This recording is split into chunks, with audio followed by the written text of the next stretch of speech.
Nous tenons à remercier Édouard Cholet, maire de Barjac, hélas actuellement hospitalisé, représenté par sa première adjointe Aline Guyonneau. Merci à Jean-François Flandin, maire de Saint-Privat, qui nous a gracieusement permis de plastifier nos affiches.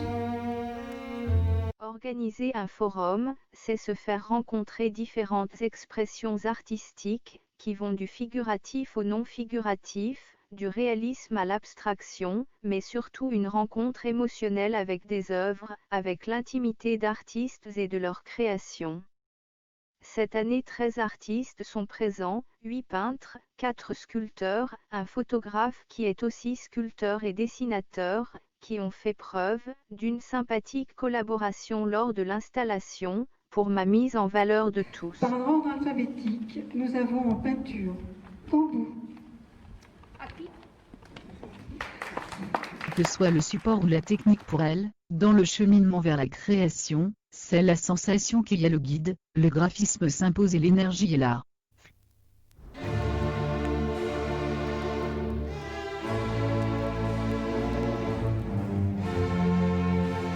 Florence Guinaud, fascinée par l'enluminure et le mélange de matières, parchemin, pigments préparés selon une détrempe médiévale, elle reste dans l'esprit du langage médiéval avec des créations toutes en délicatesse.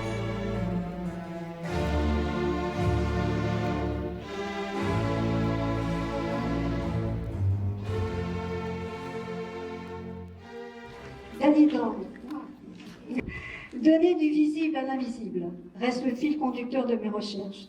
Cette année, il s'agissait de cerner la circulation de la pensée humaine entre imaginaire, réalité et symbolique. S'y ajoutent quelques travaux dégageant mon état d'esprit de confiné.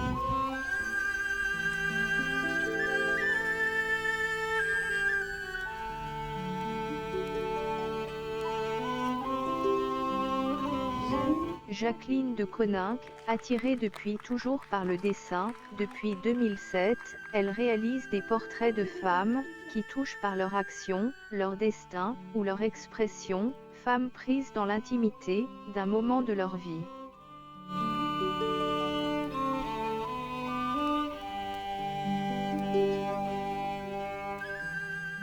Didier Debergue, travaille le grès, la porcelaine, et les émaux.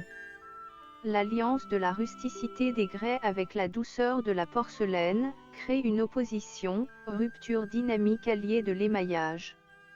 C'est avec délicatesse que ces personnages, nous plongent dans les méandres, des mythes et de notre propre solitude.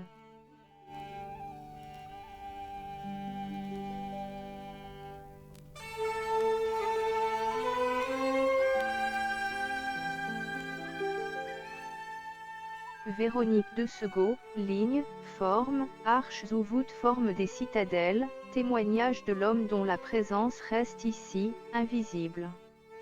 Il y a du Cézanne dans ses couleurs, dans les aplats, dans la lumière de ses toiles au charme intime.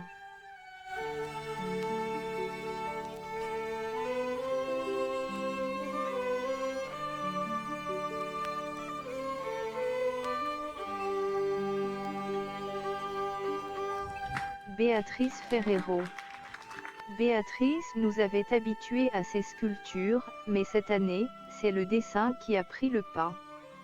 À partir de ces monotypes, elle choisit un élément imprimé, qu'elle extrait et dont elle prolonge avec subtilité et élégance le mouvement amorcé. Nouveauté à découvrir.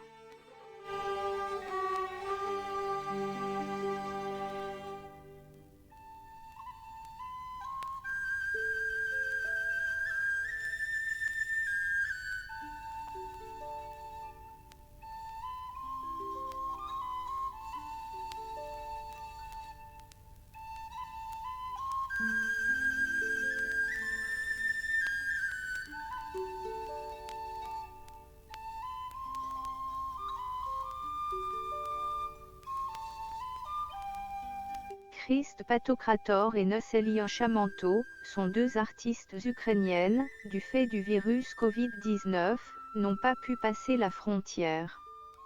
Natacha Lavie, notre coéquipière, présente quelques-unes de leurs œuvres, mais qui ne sont pas hélas, l'actualité de leur travail. Nous espérons les avoir l'an prochain.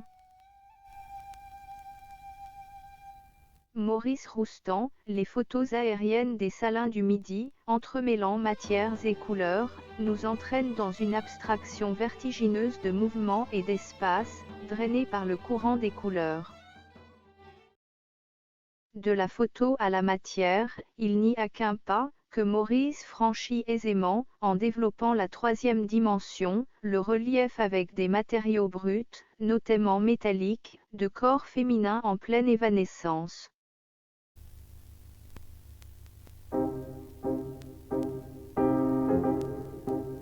Blaise.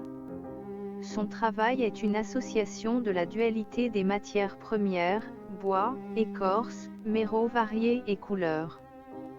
Grâce à une alchimie personnelle, dit-il, je patine, j'oxyde, je brûle, je détériore, je crée la vie pour transformer en surface le métal, ou le bois, après les avoir remodelés en profondeur.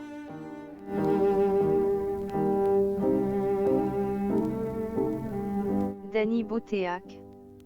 Partant du métal recyclé, il donne vie à des animaux, des objets divers, voire à des créations abstraites. Mais c'est la forme même de la pièce de métal récupérée, qui le mènera sur le chemin de la créativité.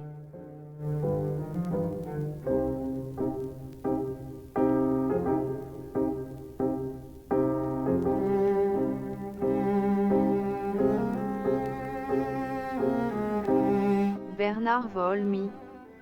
Notre maître aquarelliste nous présente ses œuvres, les plus récentes sur papier, qu'il a bien voulu compléter avec des aquarelles sur toile, compensant l'absence de nos ukrainiennes sur nos cimaises, et permettant de distinguer la diffusion de l'aquarelle vaporeuse et incisive sur toile. Bernard, dans son rapport à la nature, développe un univers à la fois réel, poétique, et apaisant.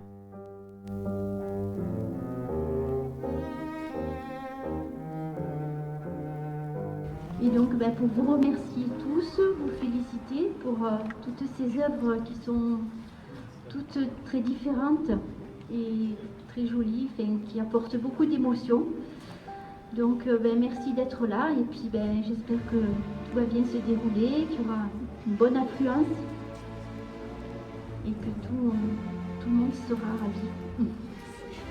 Bonne continuation à tous.